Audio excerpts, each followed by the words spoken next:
স্বাদের কিচেনে আপনাদের সবাইকে স্বাগত। আজকে ঝিঙে পোস্ত রান্না করব। তার জন্য নিয়েছি ঝিঙে, পোস্ত, দুটো আলু, আর জিরে, শুকনো লঙ্কা একটা, আর কালো জিরে, কাঁচা লঙ্কা, তেল, নুন আর চিনি। ঝিঙেটা কেটে নেব।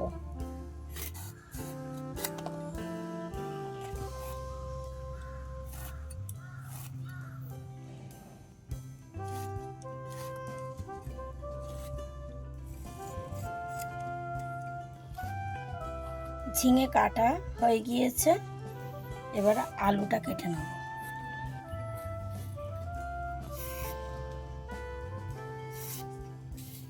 আলুগুলো এরকম ভাবে কেটে নেব। আলু কাটা হয়ে গিয়েছে, এবার পোস্তটা বেটে নেব।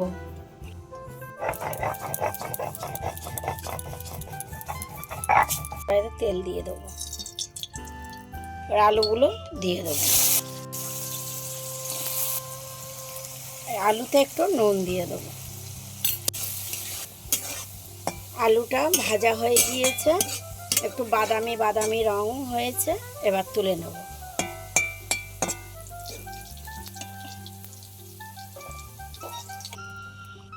ওই তেলেই ফোড়ন দিয়ে দেবো শুকনো লঙ্কা আর কালো জিরে।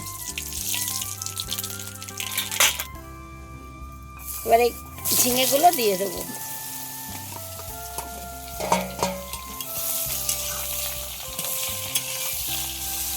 এর মধ্যে আলুগুলো দিয়ে দেবো।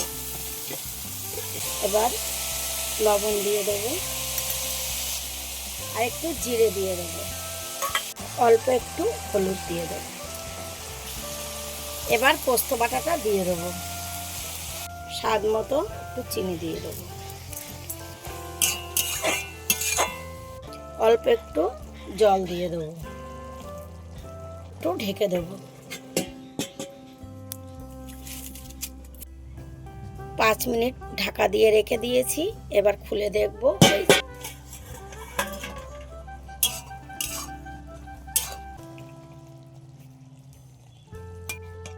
এবার হয়ে গিয়েছে।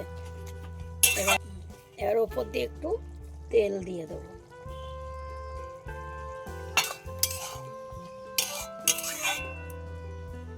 ঝিঙে পোস্ত হয়ে গেছে, এবার নামিয়ে নেব।